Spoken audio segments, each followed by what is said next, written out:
Hello everyone, আপোনালোক সকলোকে Learn and Craft with me চেনেলটোলৈ স্বাগতম জনাইছো।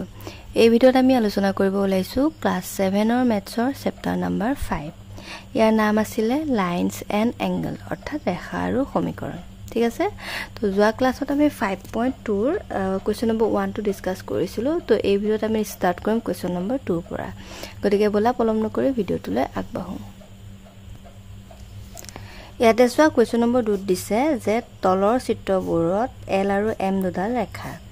আৰু N এডাল ছেদক কোনটো ৰেখা পৰস্পৰ সমান্তৰাল হয় উলিয়াব লাগে। ঠিক আছে? যদি তোমালোকৰ ইংলিশ মিডিয়ামটো সোয়া ইয়াতে তোমালোকৰ কি দিছে সোয়া যে in the following figures L and M are two lines and N is transversal। ঠিক আছে? N ডাল ছেদক আৰু তোমাৰ L আৰু M কি কৈছে দুডাল ৰেখা। Find the pair of line which are parallel to each other। মানে পেয়াৰটো উলিয়াব দিছে যোনটো ইটোৱে হিটোৰ কি হয় সমান্তৰাল হয় বুলি সুধিছে। ঠিক আছে? এতিয়া সোয়া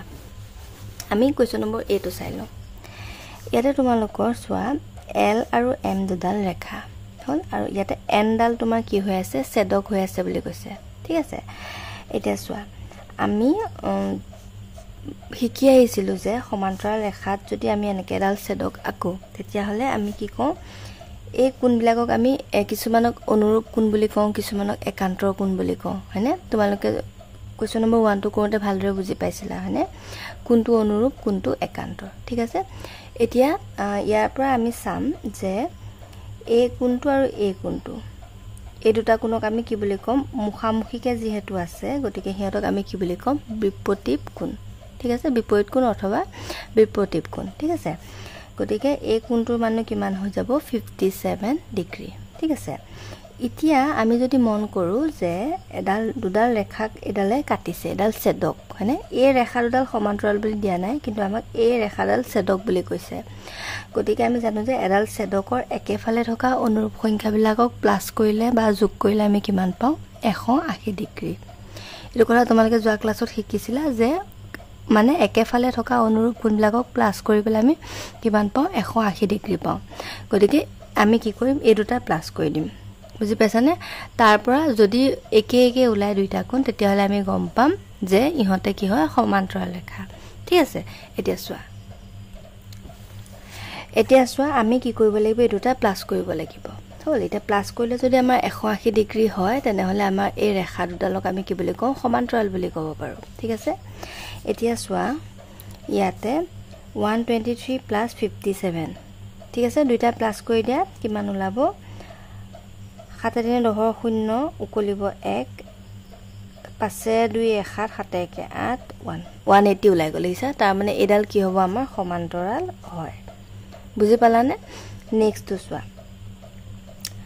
মানে কি হয় সমান্তৰাল ৰেখাত কি হয় অনুৰূপ মানে জুনাল ছেদক থাকিব ছেদকৰ একেফালে থকা অনুৰূপ কোণবিলাকক যোগ কৰিলে 180 পাওঁ। গতিকে আমি ইয়াত চালু যে এই দুটা আমাৰ কি হৈ আছে ছেদকৰ একেফালে থকা অনুৰূপ কোণ গতিকে দুইটাক আমি প্লাস কৰি চালু যেহেতু প্লাস কৰোতে 180 ডিগ্ৰী ওলালে গতিকে ইহতক এই ৰেখা দুডালক আমি সমান্তৰাল ৰেখা বুলি ক'ব পাৰো। ঠিক আছে? ধুনীয়াকৈ লিখি দিবা নোট ডাউন কৰিবা আৰু নেক্সট তো সোয়া তোমাৰ ইয়াতে L আৰু M দিছে আৰু তোমাৰ N ডাল হৈছে কি ছেদক হল। তে এই কোণটো যদি 72 হয় এই কোণটো কি হ'ব 72 হ'ব হল। যেহেতু ইহতক আমি কি বুলি কওঁ বিপৰীত কোণ বুলি কওঁ আৰু বিপৰীত কোণবিলাক কি হয় সদায় সমান হয়। তে 72 আৰু ইফালে 98 দুইটা প্লাস কৰি সোয়া কিমান হ'ব 8 2 10 0 কলিব 1 15 1 160 ওলালে হল। গতিকে 160 ওলালে এডাল কি হ'ব সমান্তৰাল নহয়। বুজি পাইছা? নেক্সট তো সোয়া ইয়াতে তোমাৰ ইয়াতে এটো কোণ হৈ আছে 75 আৰু এটো কোণ হৈ আছে 75 হল। এতিয়া আমি যদি চাও তোমাৰ এই কোণটো কিমান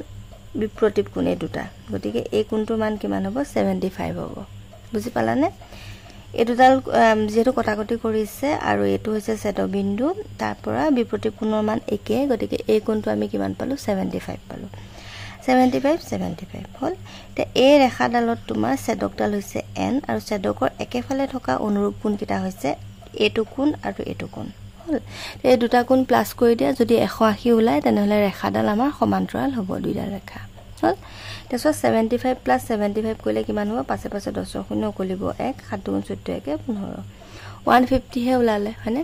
এটা 150 ওলাওতে এডাল কি হ'ব আমাৰ সমান্তৰাল ৰেখা নহয় হল ধুনিয়াকে লিখিবা তোমালোকে দেই নেক্সট টু সোৱা ইয়াতে এল এম দিয়া হৈ আছে আৰু এই কোণটো আৰু এইটো কোণ দিয়া হৈ আছে ঠিক আছে তে এইকেইটা তোমাৰ যদি আমি চাবলৈ যাওঁ এটো কোনো আমাৰ কিমান হ'ব 126 হল ইয়াতে সোৱা এটো কোণ আৰু এটো কোণ দুইটাটো অনুৰূপ কোণ হৈ আছে দুইটা প্লাস কৰি সোৱা 6 4 10 শূন্য কলিব 1 4 6 7 হল 170 ওলালে এটো কি হল সমান্তৰাল নহয় বুজি পালা 180 ওলোৱা নাই গতিকে সমান্তৰাল নহয় একদম ইজি বুজি পাইছানে ধুনিয়াকে লিখি লবা নেক্সট সোৱা কোৱেশ্চন নম্বৰ 3 তোমালোকে ধুনিয়াকে লিখিব পাৰিবা আৰু কাৰণ কবা যে তোমালোকৰ যেটো জুৱা ক্লাছত শিকিছিলা যে কি হয় ধুনিয়াকে লিখি দিবা যে সমান্তৰাল ৰেখাৰ দুডাল ৰেখা যদি এডাল ৰেখাই সেট কৰে ঠিক আছে সেই সেটকডালৰ একেফালে থকা অনুৰূপ কোণৰ যোগফল যেটো 180 ডিগ্ৰী হয় ইয়াত লিখিবা যেটো ইয়াত 180 ডিগ্ৰী ওলোৱা নাই গতিকে এই সমান্তৰাল নহয় বুজি পাইছানে বাৰু হল নেক্সট সোৱা কোৱেশ্চন নম্বৰ 3 লিখি দেখাই দিলে হ'ল তোমালোকে চাই লোৱা কোৱেশ্চন নম্বৰ C2 মই আনসাৰটো ইয়াতে পাতিলে দেখাই দিছো তোমালোকে এনেকৈ পাতিবা গুটেকিটা আনসাৰ যেহেতু একে হ'ব গতিকে এনেকৈ পাতি লবা খালি কোৱেশ্চন নম্বৰ 1 টোত তোমালোকৰ কি হ'ব সমান্তৰাল হয় তেতিয়া ইয়াত লিখিবা ইকুৱেল টু 180 ওলাব আৰু তেতিয়া সমান্তৰাল হয় বুলি লিখিবা ঠিক আছে তে ইয়াতে সোৱা 75 75 ডিগ্ৰী কাৰণটো কি বিপৰীত কোণ নেক্সট লিখিবা সেদকৰ একেফালে থকা অনুৰূপ কোণৰ যোগফল 180 ডিগ্ৰী গতিকে 75 প্লাস 75 ইকুৱেল কিমান ওলালে 150 গতিকে 150 is not equal to 180 degree গতিকে L আৰু M সমান্তৰাল নহয় বুজি পালানে এনেকৈ গুটেকিটা হ'ব খালি এই নম্বৰটো তোমাৰ কি হ'ব 180 ডিগ্ৰী ওলাব আৰু ইয়াত ঠিক আছে ধুনিয়াকে লিখি লবা নেক্সট সোৱা নেক্সট কোৱেশ্চন নম্বৰ 3 টো তোমাৰ x ৰ মানটো উলিয়াব দিছে হল তে তোমালোকে এটা বস্তু মন কৰিবা ইয়াতে AB এডাল ৰেখা আৰু এডাল ৰেখা হল তাত আমি এই P ডালক কি বুলি ক'ব পাৰো সেটক বুলি ক'ব পাৰো বুজি পাইছানে ধৰা ইয়াতো আমি ধৰি লৈছো ABCD লিখিলা নহয় তাৰ পিছত ইয়াতে ধৰা এটো এংগলক E বুলি ধৰিছো এটো F আৰু এটো G হল তে বস্তুটো মন কৰা যে ইয়াতে AB আৰু FG এডাল দুডাল সমান্তৰাল ৰেখা তাতে P ডাল সেদক ঠিক একেদৰে FG আৰু CD দুডাল ৰেখা তাতে তোমাৰ Q ডাল কি হৈছে এডাল সেদক গতিকে সেদক হোৱাৰ লগতে আমাৰ কি হয় আমি যদি চাও যে AP আৰু E এই এংগলটো ইকুৱেল টু হ'ব কোনটো হ'ব সোৱা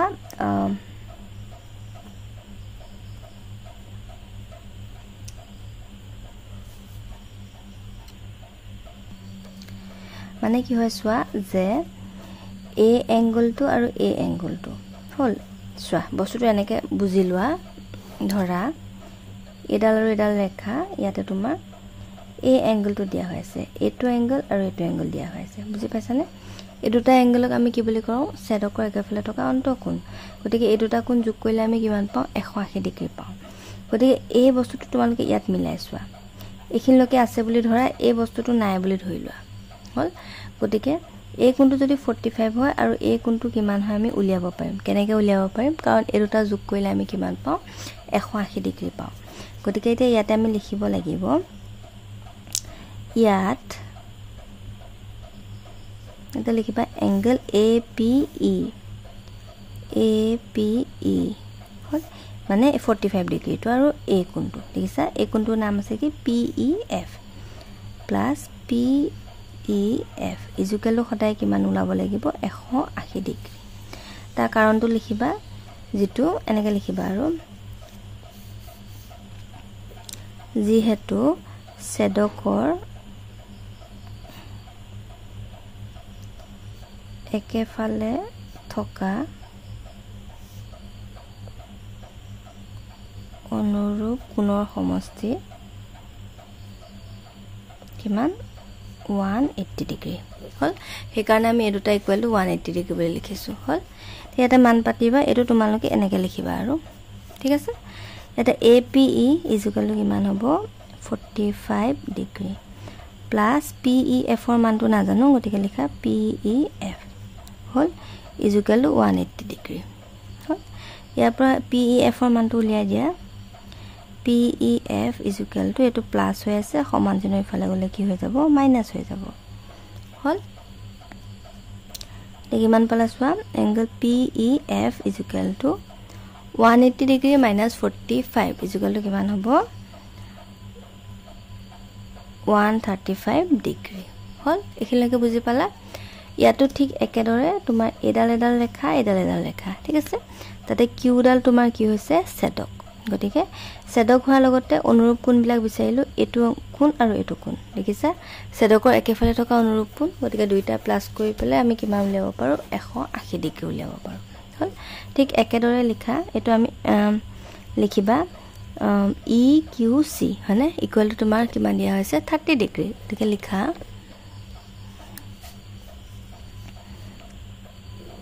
এফালে লিখিছো আৰু চোৱা angle EQC hall equal to ইমান 30 ডিগ্ৰী আৰু ইফালে এটো এংগল মানে FEQ কি হ'ব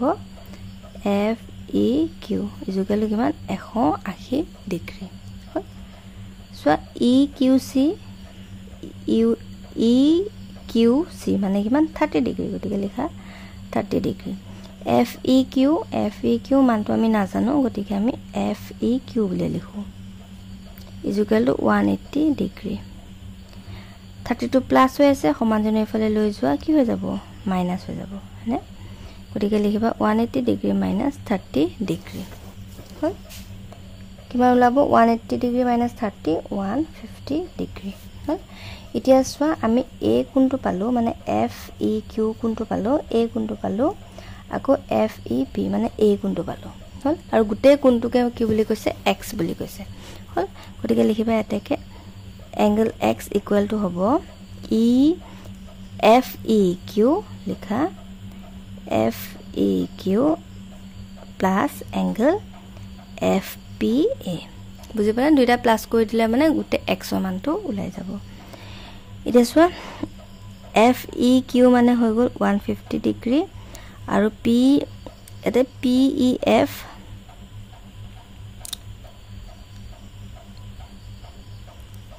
মানে তোমাৰ কিমান পালা 135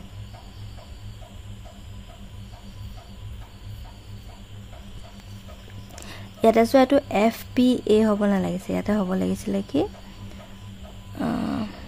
ইয়াতে হ'ব লাগিব তোমাৰ এটো FEP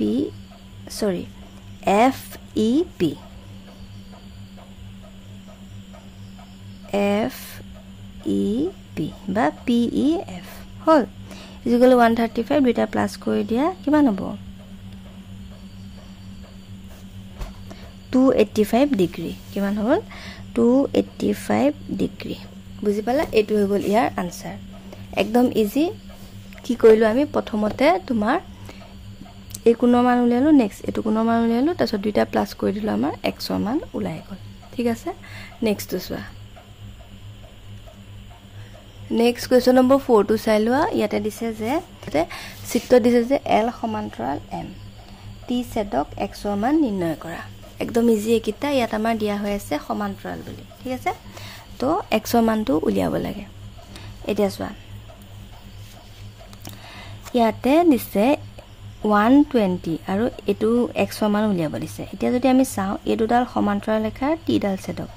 গতিকে এই কোণটোক আমি কি বুলি কম অনুৰূপ কোণ বুলি কম হল আৰু আমি জানো যে অনুৰূপ কোণৰ মান কিমান হয় সদায় একে হয় গতিকে x ৰ মান কিমান হ'ব 120 হ'ব কাৰণটো কি অনুৰূপ কোণ অনুৰূপ অন্তঃকোণ ঠিক আছে নে ভিতৰ ফালে আছে ন গতিকে ইয়াক আমি কি বুলি কম অন্ত অনুৰূপ কোণ হল নেক্সট টু চোৱা ইয়াতে 60 দিয়া হৈছে এই কোণটোৰ মান উলিয়াব দিছে হল আৰু তোমাৰ ইয়াতে আমি যদি ভালদৰে চাও এটো 60 আৰু তোমাৰ এই কোণটোৰ মান উলিয়াব লাগে হল এতিয়া আমি যদি চাও এডাল ছেদকৰ তোমাৰ একেফালে থকা অন্তঃকোণ এটো 60 হয় মানে 60 প্লাস x ইকুৱেল টু মানে কিমান হ'ব লাগে 180 ডিগ্ৰী হলাব লাগে হল তাৰ পৰা x ৰ মানটো লেলে কাৰণটো কি যে ছেদকৰ একেফালে থকা অনুৰূপৰ সমষ্টি কিমান 180 ডিগ্ৰী হল যেটো বস্তু মানে তোমালোকে একদম মন ৰাখিব লাগিব কি হয় ছেদকৰ একেফালে থকা অনুৰূপ কোণৰ সমষ্টি 180 ডিগ্ৰী গতিকে আমি হিয়া তাৰ ওপৰত ভিত্তি কৰি পেলে বহুত কিছুমান কোৱেশ্চন কৰিব লাগিব তো দুইটা প্লাস কৰিছো কিমান ওলাব x ইকুৱেল ওলাব 180 ডিগ্ৰী মাইনাস 60 দে 180 পৰা 60 মাইনাস কৰিলে কিমান ওলাব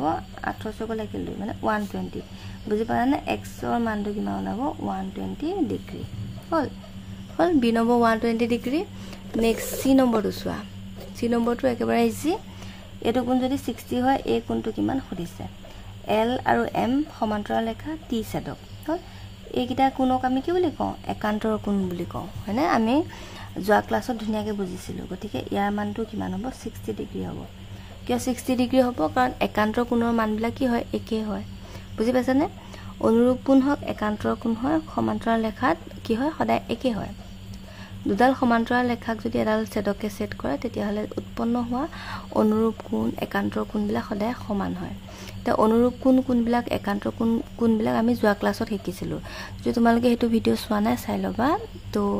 ঠিক আছে তেতিয়া ভালদৰে বুজি পাবা ওকে তো আজিলৈ এই ভিডিওটো চোৱাৰ বাবে বহুত বহুত ধন্যবাদ নেক্সট ক্লাছত আমি এক্সাৰসাইজ 5.3 টো ডিসকাস কৰিম and thank you for watching and study well